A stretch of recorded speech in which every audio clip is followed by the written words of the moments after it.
everybody, it's Sam Amico here on 330 to go with the latest edition of Hoops Wire Live. It's been a few weeks. I think it's been 2 or 3 weeks because I haven't had my partner with me, the great Booby Gibson, who shines in playoff time. Booby, how you doing? It's good to see you again. Yes, sir. It's that time of year, and we twinning, man. I know. I know. We look, didn't even man. call each other You first. know what I'm saying? It's playoff time, man. Right. We in sync. But, yeah, it's the best time of year for basketball. It's the best time of year to watch hoops. So I'm locked in. I'm tuned in. The guys had a rough one. The other night, but again, we still up 2-1. We haven't lost at home, and that's why you play for home court advantage. Right. And just overall picture this series, we're coming off this being Friday. The Cavs have lost to the Raptors. Kind of the Toronto game was tight.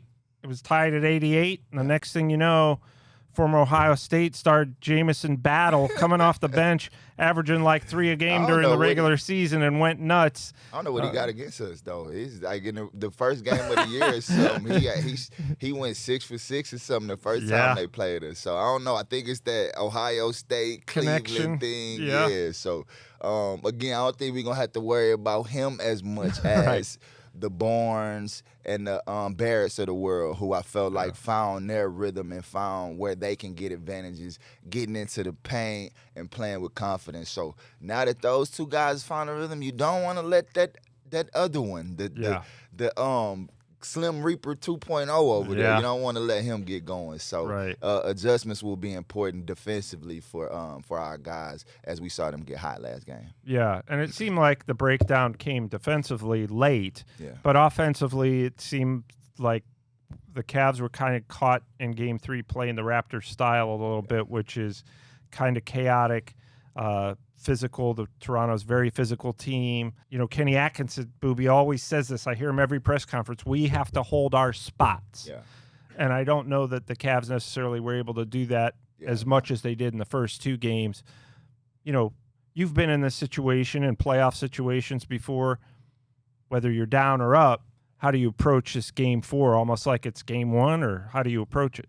Well, them Game 3s are always tough, and the one thing I saw watching on the floor is you can't run your half court you can't run your offense at the half court line. Meaning, if you're holding your spot, that's clearly not holding your spot.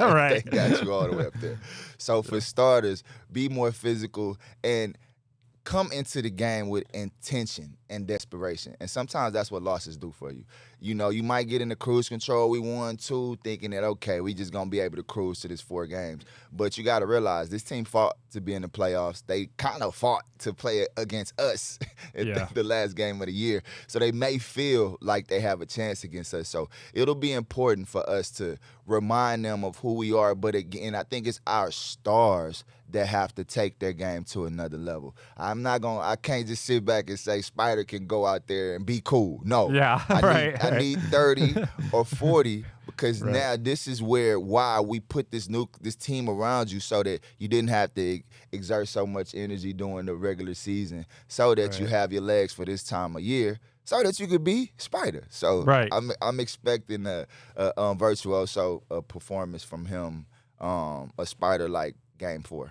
This is kind of where the stars shine in these situations. Buddy. You know, I said this on our Full Court Cleveland show. I wanted to remind Cavs fans who are freaking out, which is usually they can't help it. At least, the nice thing is they lost last night, and so far I haven't been blamed. A lot of time they blame me. But last year in the Western Conference Finals, the Oklahoma City Thunder lost to the Minnesota Timberwolves. The Oklahoma City Thunder, who seemed unbeatable, lost to Minnesota Timberwolves in Game 3 last year, 143-101, which is a lot worse than what happened with the Cavs. But I think, Booby, my point with that is every game's kind of its own monster. And you've been in playoff situations many times. When you lose a game, how do you approach the next one? You know, what's kind of the mindset? You probably not dwelling on the loss as much as you're trying to learn from it and what do we got to do better. Yeah, every game takes on a life of its own, and I don't think any team has, you talk about the best teams ever. They ain't walking through this thing 16-0. Right. So the playoffs is the best of the best, all fighting for one goal. And so you're going to have moments where you lose. And now it's about the resiliency. It's about the attention to detail. When we go into the locker room now, how did they have us playing at half court? What offensive sets were we running that allowed them to have us there? So now we come into the game fighting for that spot, right? Defensively, what allowed R.J. Barrett to get to that left hand and get to the rim, knowing the scouting report says you could cut his right arm off his body. You know what I mean? Yeah. And so that's where it's a test of wills. Now we know the game plan. We know what these guys want to do. We know what they want to run. Will we have the heart to stop them? Will we have the heart to fight for this spot? And that's why I love the playoffs, because you can't hide. You can't go hide in the corner. It's going to be on full display who wants it more. And I think the Cavs have the bigger chip on their shoulder. Right. They have guys on their team that haven't been as far as the playoffs as we'd expect them to go. So I expect them to come out with that desperation of not wanting to lose next game. Right, yeah. Let me ask you, obviously throughout NBA history, road teams, it's hard to have success in the road, whether it's regular season, playoffs, whatever. Yeah, that's why you want home court advantage. What is it? What's the difference for a player? I mean, to me, it's as a non-player, it's like it seems like shooting maybe impacts you a little bit. Hey, but what's the difference? Like when you're playing a game in Toronto tomorrow, what is the difference of being on the road? Think about it, Sam. When you at home, right? You walk into the arena, you might be Booby. You might see a Booby jersey over there. You might see, you know what I mean? You feeling good about yourself. When you make a shot at home, you got your own music that play behind it. You know what I mean? So it's like you practice on these floors all the time. So you come into the game with you slept in your bed last night. Right. You come into the game with just a different confidence. But then on the road, right? You walk into the arena, a little kid might scream behind you, F you, Booby. You know what I mean? Get tight right there, right? And so now, again, you ain't practiced on these floors. And let's just say you missed 2 shots. Yeah. Now, you don't got the fans behind you like, come on, Booby, you can make it. Yeah. Now they're like, airball, you suck. Yeah. So now you feel it more if, again, pros, we don't, but I'm just trying to give you the experience of how it could be different for some guys or how you could get in your head potentially on the road. But now, the guys that been there, done that, it kind of motivates you. It inspires you on the road because now, in front of that same 20,000, I used to like catching that three-pointer on the wing, making that shot, and the whole arena just going quiet. Right. For me, that's the vibe. I used to love that. So there's a give and take with that. But again, their role players play better at home too because of that same energy from the crowd. And so it's you really battling a lot on the road with the energy that team gets from their crowd. But it's a lot of fun when you can beat that, and it's just your 15 guys, y'all against the world. It's a great feeling when you could get some road kills. Right. And it seems like that's the important part on the road is you're usually going to get your stars to play well in any building. Yep. It's how do the role players perform on the road, particularly in the postseason. Yeah, and your stars, they can't just be stars though. They have to be true stars. When a team is on a run and that arena's like that, it might not be your role guy to step up and make that shot. It might just be your guy saying, "I'm finna go get us one." And I think that's what I want to see Spider do moving forward. Right. And I can speak to what you're saying because you and I. Booby's rookie year was my first year covering the NBA as a full-timer, and I remember I thought, well, I can go to Detroit. I can get a press pass up there, too. It was regular season, so I was like, it's only 2 hours, so I drove up there, and I walk in the arena, and I'm like, the game starts, and I'm like, wow, all these people don't like the Cavs. I mean, it's like the whole 20,000 of them. There's nobody in here rooting for the Cavs. It's hate in the playoffs. In the regular season, they don't necessarily be hate. But in the playoffs, they say some stuff to you that you I never understood that. Like some of the stuff that is thrown out there. Like, it's fun, really, though, right man. now? It's fun because now when they say that, and like you say, you get to make a three, and now I get to look at you, and that whole expression changes. And now when we win, I get to walk out, and you got to walk of shame. Yeah. That's what it's all about. That's right. Yeah, getting a road win, I would imagine, yeah. is extra important. What do you think? Okay, 2-1, Cavs leading the series.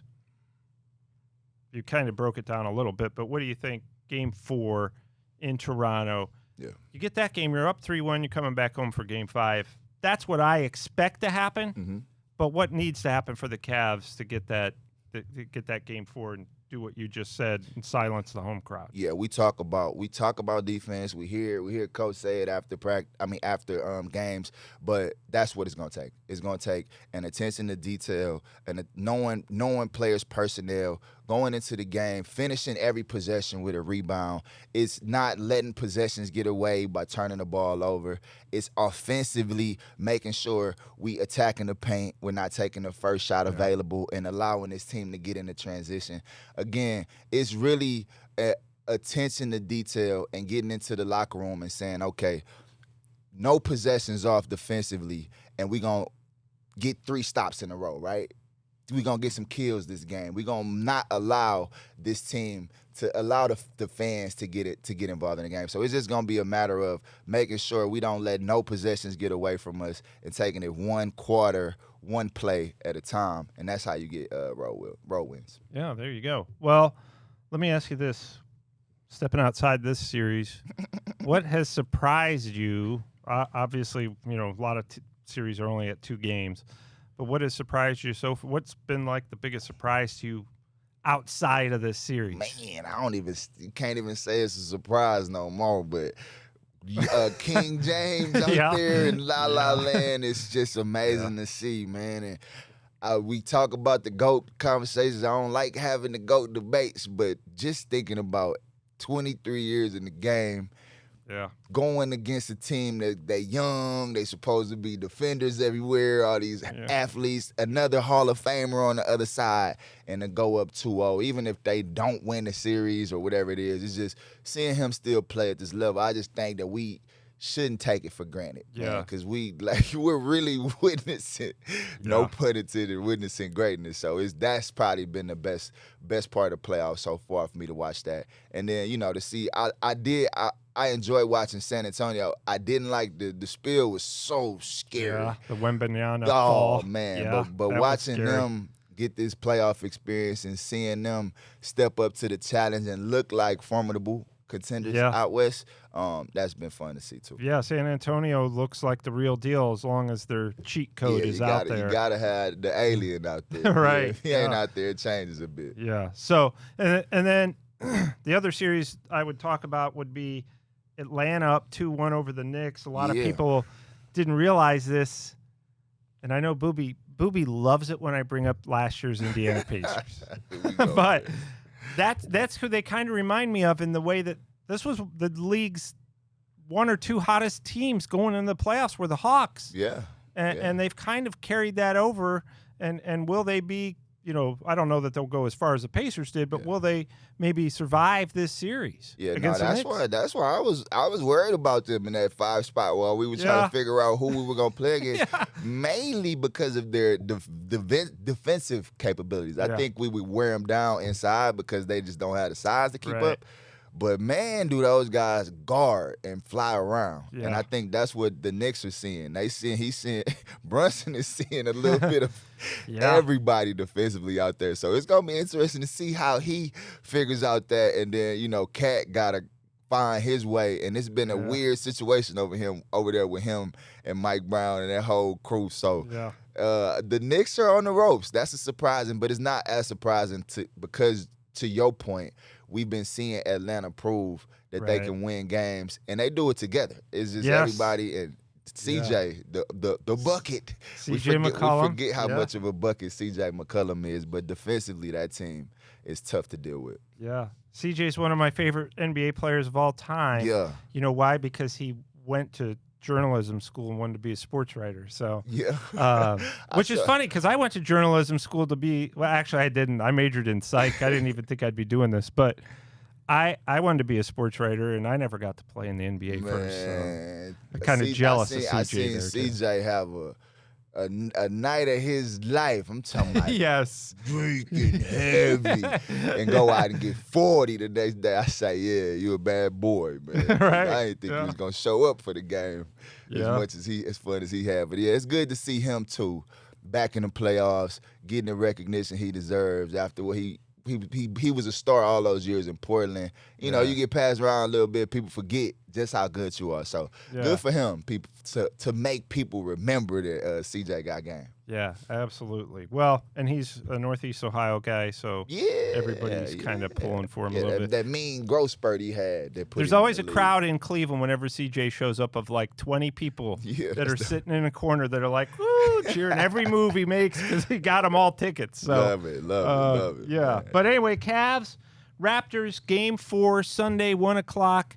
Booby, thanks again so much for joining. Yes, sir. I know all the Hoops Wire Live viewers are always happier when you're around. So as am I. We back off the struggle bus together because right. One minute it was you, 1 minute it was me, and now we back. Yeah, man. that's right. Appreciate you having your boy. All right. Well, thanks for joining, and we will see you next time.